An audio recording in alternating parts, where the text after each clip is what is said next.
வணக்கம். செம்மொழி தமிழாய்வு மத்திய நிறுவனத்தின் செம்மொழி பல்லூடக மையத்தின் வாயிலாக கணபதி என்ற இந்த தொடர் உரையில் இன்று நாம் நிறைவு பகுதிக்கு வந்திருக்கிறோம்.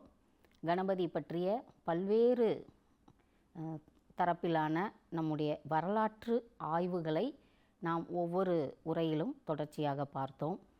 கணபதி என்ற கடவுள் எவ்வாறு பழங்குடி நிலையிலிருந்து வேட்டுவ கடவுளாக, வேளாண்மை கடவுளாக, வளமை கடவுளாக, மக்களினுடைய சாமானிய நிலையில் இருக்கின்ற ஒரு தன்மையில் நாம் கணேசன் கடவுளை பார்த்தோம். வழிபாட்டு நிலையை தாண்டி மக்களுடைய பண்பாட்டு மானுடவியலில் எப்படியெல்லாம் இந்த கணபதியினுடைய வழிபாடு கலந்து இருக்கிறது என்பதை பற்றி நாம் இந்த பகுதியில் பார்த்து கணபதியை மங்களமாக நிறைவு செய்வோம். பொதுவாக கணபதிக்கு ஏன் இத்தனை வடிவங்கள்? கணபதி என்ற கடவுள் நாம் சிவபெருமானுக்கு 64 சிவ வடிவங்களை பார்க்கின்றோம். அதுபோன்று விஷ்ணு என்ற கடவுளுக்கு, பெருந்தெய்வங்களுக்கு, தாய் தெய்வங்களுக்கு பல வடிவங்கள். அதுபோன்று கணபதிக்கும் 32 வடிவங்களை ஆகமங்கள் குறிப்பிடுகின்றன என்று நாம் முன்பே சில உரைகளில் குறிப்பிட்டிருந்தோம். இந்த 32 வடிவங்களுக்கான காரணங்கள் என்ன என்பது ஒரு முக்கியமான ஒரு பண்பாட்டு நிலையை காட்டுவதாக அமைகின்ற செய்தி. பொதுவாக படிமக்கலை, கணபதியினுடைய படிமக்கலையினுடைய மாறுபாடுகள் தான் இந்த 32 வடிவங்களுக்கான ஒரு வித்தாக நாம் பார்க்க முடிகிறது. பொதுவாக இந்த படிமக்கலை என்பது முதலில் ஆதியில் இந்த கணபதி வழிபாட்டினுடைய தோற்றம் எப்படி இருந்தது என்பதிலிருந்து தொடங்குகிறது. அதாவது முதலில் அவர் 2 கைகளுடன், அந்த 2 கைகளில் வட இந்தியாவில் அவர் ஒரு ஒடித்த கொம்பை கையில் வைத்திருக்கின்ற, அதாவது ஒரு இரத்த கரையுடைய ஒடித்த கொம்பை கையில் வைத்திருக்கின்ற ஒரு நிலையை தான் நாம் வட இந்தியாவின் காலத்தால் முற்பட்ட கணபதியினுடைய படிமத்தில் சிற்பத்தில் பார்க்கின்றோம். நம்முடைய தென்னகத்தை பொறுத்தவரை தமிழகத்தினுடைய பாண்டியர்களுடைய கலைகளிலும் இதே போலத்தான் அந்த குடைவரை கோயில்களில் 2 கைகளோடு அவர் காட்சியளிக்கின்ற தன்மை. அந்த யானைத்தலை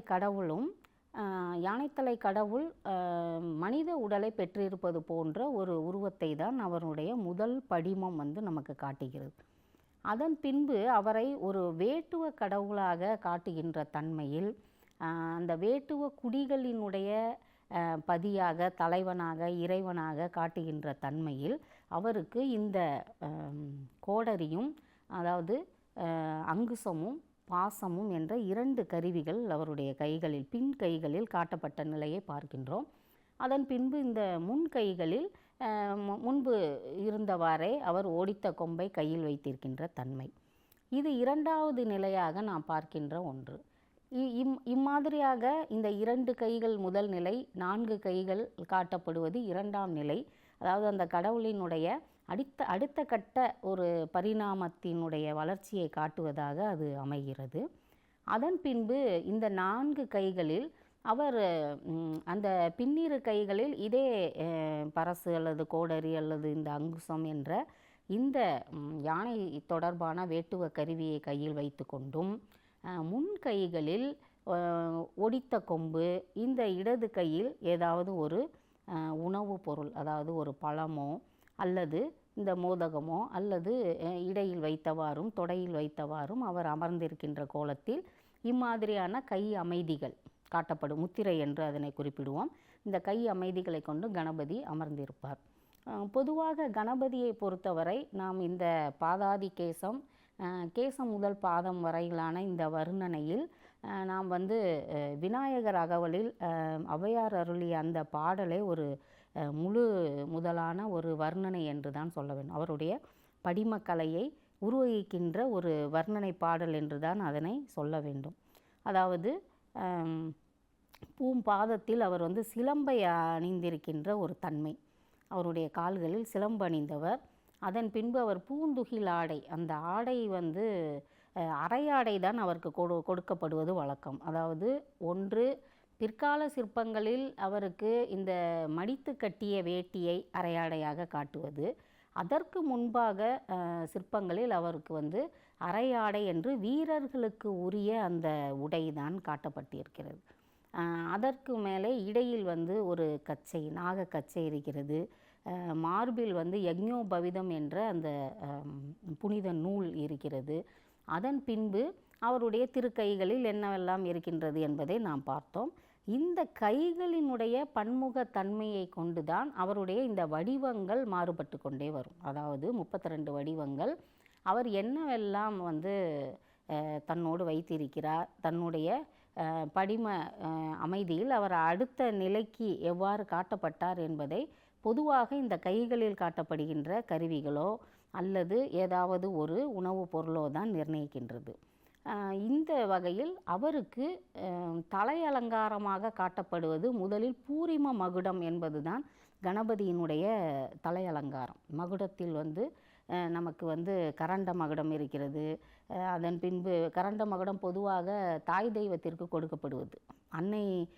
அன்னையரினுடைய பிம்பங்கள் எல்லாமே நமக்கு கரண்ட மகுடத்தோடு காட்டப்படும். கரண்ட மகுடம் என்பது 3 குடை போன்று அமைக்கப்பட்டிருக்கின்ற மகுடம்.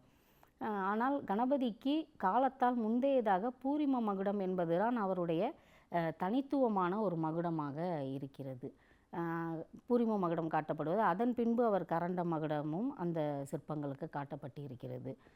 இந்த வகையான நிலையில் அவருடைய கைகளில் முன் கடக வலை, தோல் வலை, இது போன்ற வலைகளும் அவருக்கு காட்டப்படுவது மரபு. இந்த நர்த்தன கணபதி, நிறுத்த கணபதி இம்மாதிரியான படிமங்களில் அவருடைய இந்த அணிகலன்கள் வந்து இன்னும் அதிகமான நிலையில் காட்டப்பட்டிருக்கும். பொதுவாக இந்த ஹொய்சாளர்களினுடைய கலைப்பாணியில் அதிகமான நுணுக்கமான அணிகள் எல்லாம் வந்து விநாயகரினுடைய படிமத்தில் காட்டப்பட்டிருக்கும். பொதுவாகவே ஹொய்சாளர்களினுடைய கலைப்பாணியே நுணுக்கமான அணிகலன்களை காட்டுவது, மிக அதிகமான அணிகலன்களை ஆடைகளினுடைய வடிவமைப்புகளில் காட்டுவது என்பதுதான் அவர்களுடைய தனிப்பட்டதொரு கலை.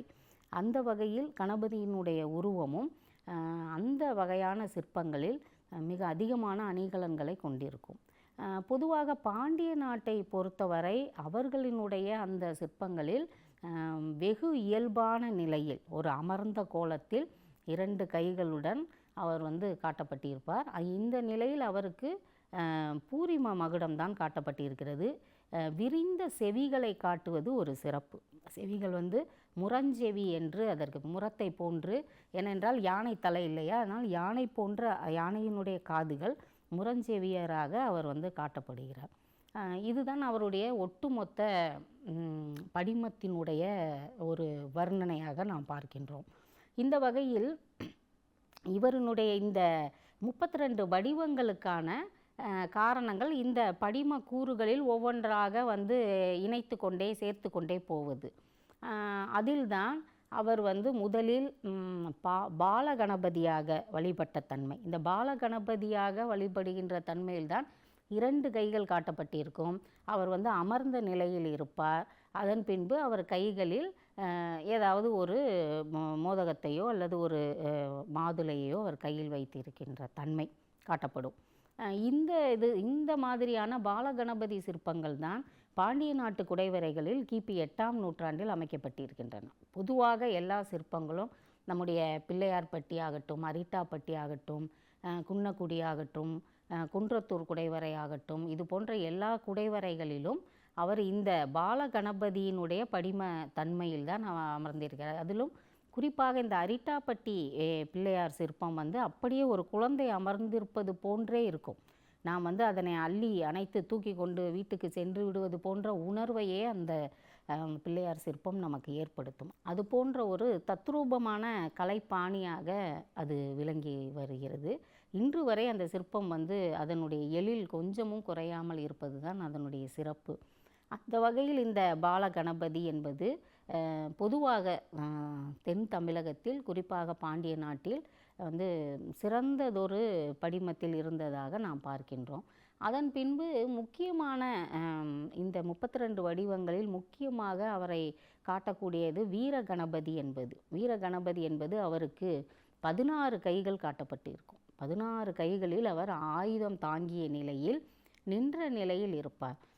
அந்த நிலையில் அவருடைய கண்கள் ஒரு ஒரு வீரனுக்குரிய ஒரு கோப ஆவேசத்துடன் கூடியவராக அவர் காட்டப்படுவது வீர கணபதியினுடைய அந்த சிற்ப அமைதி. அதன் பின்பு வீரத்தோடு தொடர்புடைய விஜய கணபதி என்று சொல்லக்கூடிய வெற்றியை தரக்கூடிய கடவுள்.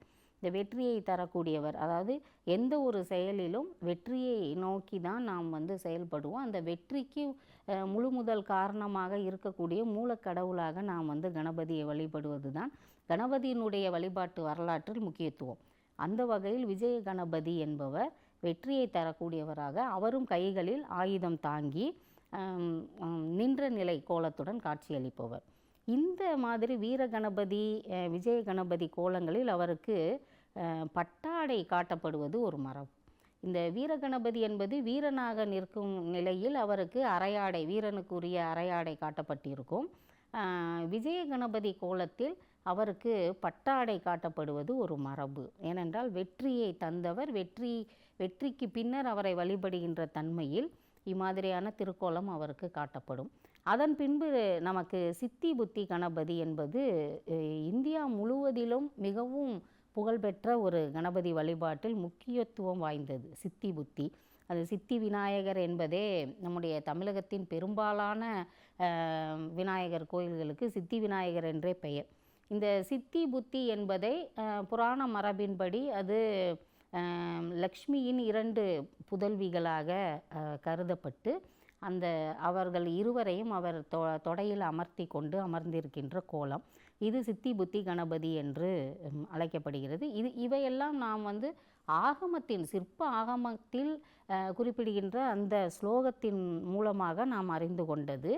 இதனுடைய வரலாற்று பின்புலத்தை தான் நாம் ஏற்கனவே பார்த்தோம். ஏன் கணபதி பெண்ணோடு தொடர்பு படுத்தப்பட்டு பெண்ணை துணையாக மடியில் வைத்து கொண்டு அமர்ந்திருக்கின்ற கோலமெல்லாம் எதை காட்டுகின்றது, வேளாண்மையோடு அவர் எப்படி தொடர்புடையவராக மாறுகிறார் என்பதை பற்றியெல்லாம் நாம் முந்தைய உரைகளில் மிக விரிவாகவே பார்த்தோம். அந்த வகையில் தான் இந்த சித்தி புத்தி என்பது எல்லா விதமான, அதாவது மனம்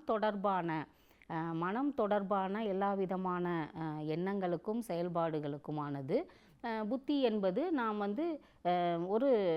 எந்த ஒரு இதையும் அறிவோடு கூடிய செயலாக அதை செய்ய வேண்டும் என்ற இரண்டோடு தொடர்புடையதாக இது தத்துவ நோக்கில் இந்த சித்தி புத்தி கணபதி பார்க்கப்படுகிறார்.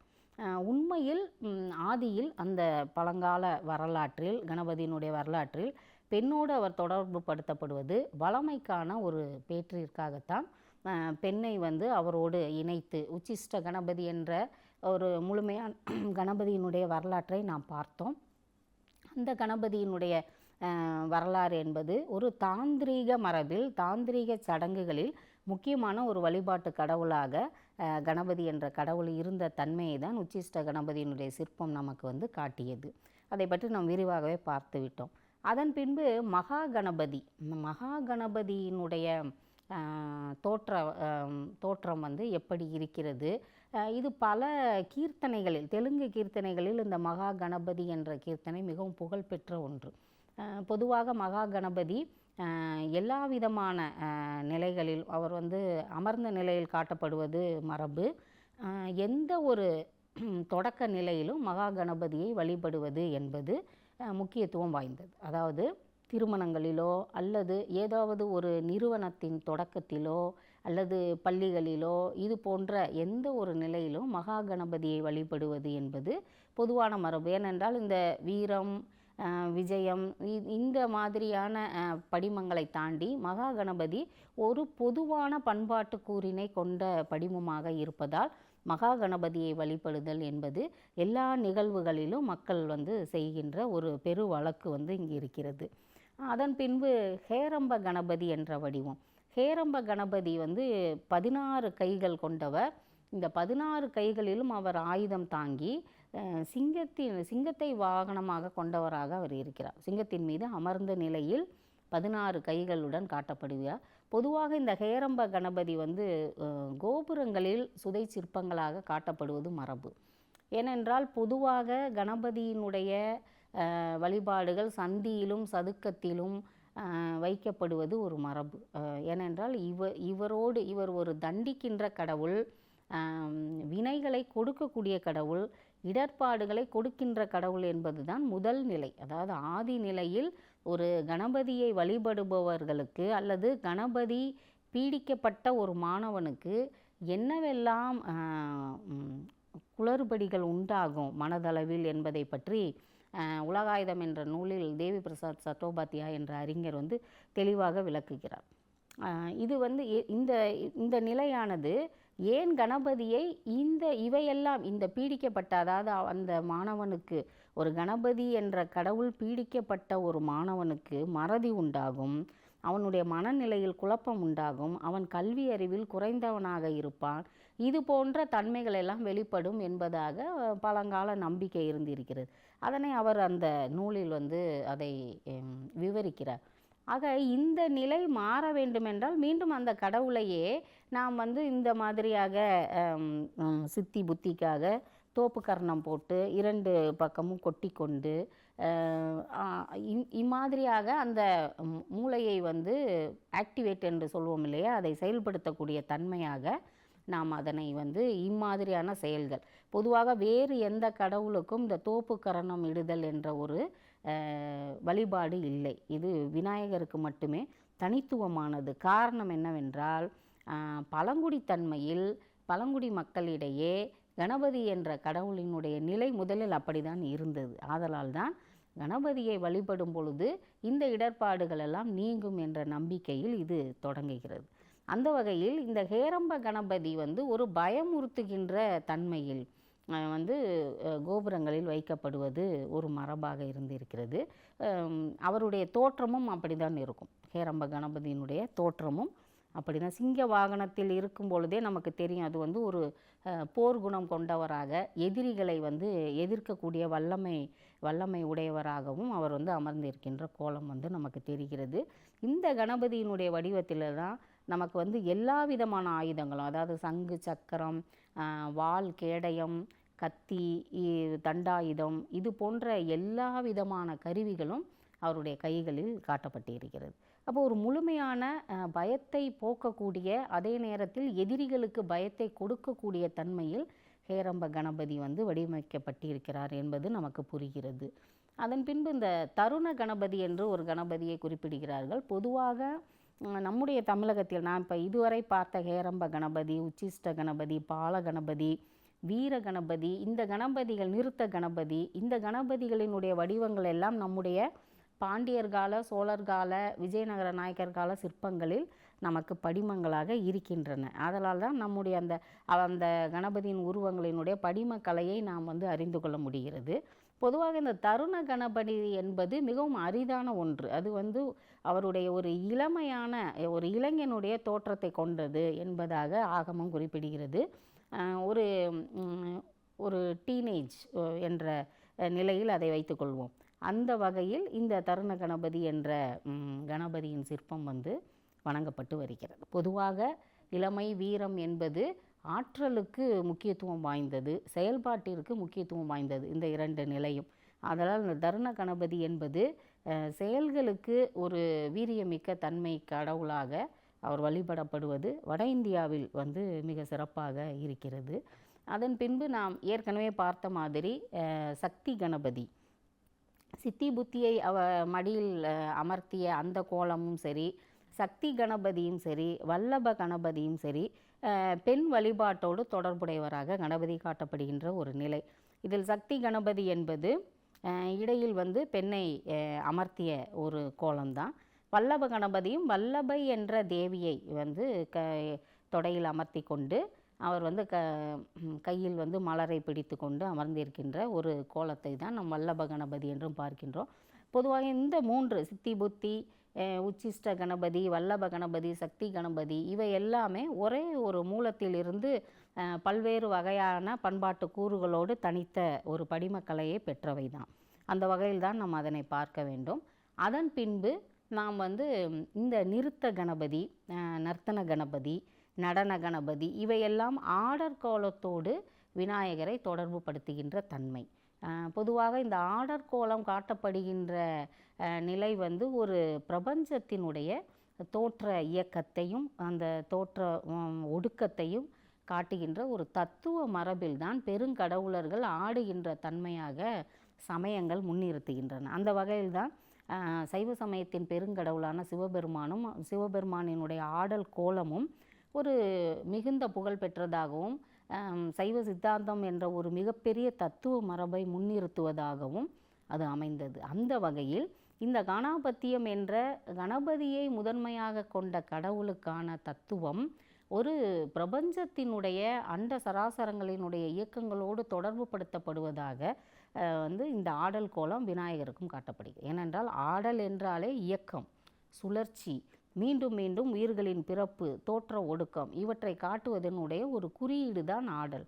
அந்த வகையில் கணபதியும் ஒரு பெருங்கடவுள் என்ற தத்துவத்தில் ஆடல் கலை அவருக்கும் காட்டப்படுகிறது. பொதுவாக ஆடலோடு கூடிய சிற்பங்கள் இப்பொழுது வந்து நமக்கு சிலப்பதிகாரத்தில் காட்டப்படுகின்ற 11 வகை ஆடலில் திருமால் ஆடியதாகவும் திருமகள் ஆடியதாகவும் மாயோல் ஆடியதாகவும் அனிருத்தன் ஆடியதாகவும் பிரத்யும்னன் ஆடியதாகவும் பல ஆடல்கள் காட்டப்படுகின்றன.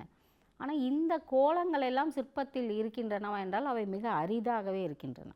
ஆனால் இம்மாதிரியான ஆடலில் விநாயகரினுடைய ஆடல் சிற்பங்கள் நமக்கு நிறைய கிடைக்கின்றன காலந்தோறும். அதாவது தொடர்ச்சியாக நாம் வந்து சோழர் காலத்திலுடைய சிற்பத்தில் இருந்து தொடங்கினால் நமக்கு விஜயநாயக்கர் காலம் வரை ஒரு தொடர்ச்சியாக நமக்கு இந்த ஆடல் சிற்பங்கள் நிறுத்த கணபதி, நடன கணபதியாக நமக்கு கிடைக்கின்றது. இது முக்கியமாக நமக்கு தென்னிந்தியாவில் இந்த ஆடல் கோலம் என்பது சிறப்பாக கணபதிக்கு கொடுக்கப்பட்டு இருக்கிறது. அதன் பின்பு கணபதியினுடைய ஒரு முத்தாய்ப்பான ஒரு சிறப்பு என்னவென்றால் பூத கணங்களோடு அவர் தொடர்பு படுத்தப்படுகின்ற நிலை. பொதுவாக இந்த பூத கணங்களின் தலைவனாக 11 கணங்களின் தலைவனாக வந்து சிவபெருமானை காட்டுவது மரபு. அந்த வகையில் கணங்களோடு தொடர்புடையவர். ஏன்னா கணங்களின் பதியாக இவர் இருப்பதால் கணங்களோடு, அதுவும் குறிப்பாக இந்த குள்ளமான மனிதர்கள் போன்ற உருவத்தை உடைய அந்த கணங்களோடு தொடர்புடையவராக கணபதி காட்டப்படுகிறார். இந்த கணபதியினுடைய இந்த வடிவம் வந்து ஒரு சிறப்பு வாய்ந்ததுனால அவருக்கு வாமனன் என்ற ஒரு பெயரே இருக்கிறது. வாமம் என்றால் முதலில் இடது பாகம், அதாவது பெண்மையினுடைய சக்தியிலிருந்து அவர் தோன்றியவர். ஆனால் பெண்ணிற்கான எல்லா விதமான தன்மைகளையும் அவர் உடையவர். அதாவது அவரே உண்டாக்கக்கூடியவர், உயிர்களை உற்பத்தி செய்யக்கூடியவர். இந்த தன்மையிலும் அவருக்கு அந்த வாமதேவம் என்ற ஒரு பெயர் இருக்கிறது. மற்றொன்று வாமனம் என்றால் குள்ள உருவத்தை உடையவர் என்ற தன்மையிலும் அவருக்கு இந்த பெயர் அமைந்திருக்கிறது. இந்த பூதகணங்கள் அவருக்கான அந்த இது குழுவில் இருப்பதாக காட்டப்படுவது நம்முடைய முற்கால சோழர்களினுடைய அந்த சிற்ப அமைப்பில் ஒரு குறிப்பிடத்தக்க ஒன்று. மிக ஒரு அழகு வாய்ந்தது அந்த சிற்பம். 2 புறமும் கோஷ்டத்தில் வந்து அமர்ந்த நிலையில் கணபதி காட்டப்பட்டு 2 புறமும் அந்த பூத கணங்கள் வந்து அவருக்கான அந்த நெய்வேத்தியங்களை கையில் எடுத்துக்கொண்டு பழங்களையும் பூக்களையும் அல்லது தாள இசை கருவிகளோடு அவைகள் இருப்பது, ஆடுகின்ற நிலையில் அவர்கள் காட்டப்படுவது, இவையெல்லாம் வந்து கணபதியோடு அந்த கணங்கள் தொடர்பு படுத்தப்படுகின்ற நிலை. இவர் கணமாக இருந்து சிவபெருமான் ஆடும் பொழுது இவர் ஒரு கணமாக நின்று ஆடுவதும் ஒரு சிற்பம் நமக்கு வந்து பாதாமி கோயிலில் நமக்கு கிடைக்கிறது. இது போன்ற தன்மையில் இந்த பண்பாட்டு மானுடவியல் என்று சொல்லக்கூடிய பன்முக தன்மை பெற்ற மானுடவியலில் மானுடவியல் தன்மையில் பல பண்பாட்டு கூறுகள் வந்து மக்களினுடைய வாழ்க்கை நெறியில் வந்து பரவி விரவி கிடக்கும்.